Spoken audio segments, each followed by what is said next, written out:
सभी माताओं और बहनों को राम राम। आपका स्वागत है हमारे चैनल उपवास व्रत कहानियाँ। आज हम आपके लिए लेकर आए हैं मौनी अमावस्या व्रत कथा। कृपया हमारे चैनल को लाइक, शेयर, सब्सक्राइब करें एवं बेल आइकन दबाना ना भूलें। पौराणिक कथाओं के अनुसार मौनी अमावस्या के दिन मनु ऋषि का जन्म हुआ था। इस दिन मौन व्रत कर विधिवत श्री हरि भगवान विष्णु की पूजा अर्चना करने से मुनि पद की प्राप्ति होती है। सनातन धर्म में अमावस्या तिथि का विशेष महत्व है। शास्त्रों के अनुसार जब सूर्य और चंद्रमा के बीच का अंतर शून्य हो जाता है तो अमावस्या तिथि का योग बनता है।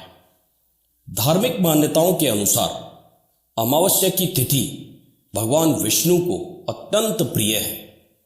मौनी अमावस्या पर मौन धारण कर स्नान करने का विधान है। इस दिन पीपल के पेड़ व भगवान विष्णु की विधिवत पूजन भी काफी महत्वपूर्ण माना जाता है।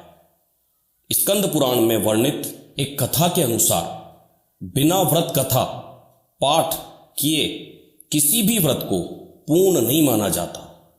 अगर आप मौनी अमावस्या के दिन व्रत रख रहे हैं तो इस व्रत कथा को अवश्य सुनें।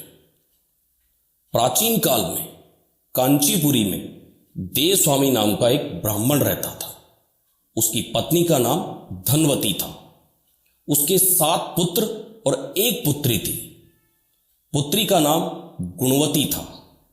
ब्राह्मण ने 7 पुत्रों का विवाह करने के बाद बेटी के लिए वर तलाश करने के लिए अपने सबसे बड़े पुत्र को भेजा।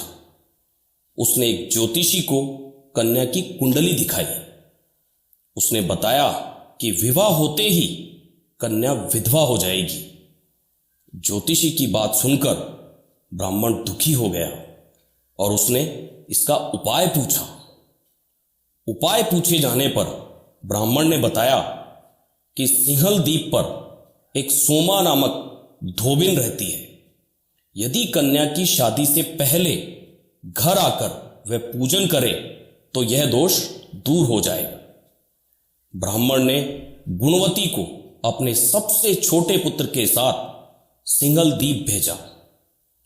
दोनों सागर किनारे पहुंचकर उसे पार करने की कोशिश करने लगे। जब समुद्र को पार करने का कोई रास्ता नहीं मिला तो भूखे प्यासे एक वट वृक्ष के नीचे आराम करने लगे।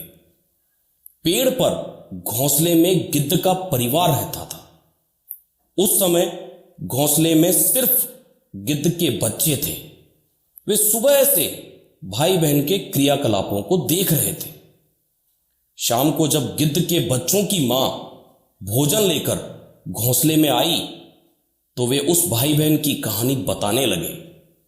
उनकी बात सुनकर गिद्ध की मां को नीचे बैठे भाई बहन पर काफी दया आई और बच्चों को आश्वासन दिया कि वह उनकी समस्या का समाधान अवश्य करेगी। यह सुनकर गिद्ध के बच्चों ने भोजन ग्रहण किया। दया और ममता के वशीभूत गिद्ध माता उनके पास आई और बोली कि मैंने आपकी सारी समस्याओं को जान लिया है। इस वन में जो भी फल फूल मिलेगा मैं आपके लिए ले आती हूं तथा प्रातः काल में आपको सिंहल द्वीप धोबिन के पास पहुंचा दूंगी। अगले दिन सुबह होते ही गिद्ध माता ने दोनों भाई बहनों को समुद्र पार कराकर सिंहल द्वीप सीमा के पास पहुंचा दिया। गुणवती प्रतिदिन सुबह सूर्योदय से पहले सोमा का घर लीप दिया करती थी। एक दिन सोमा ने अपनी बहुओं से पूछा कि प्रतिदिन सुबह हमारा घर कौन लीपता है।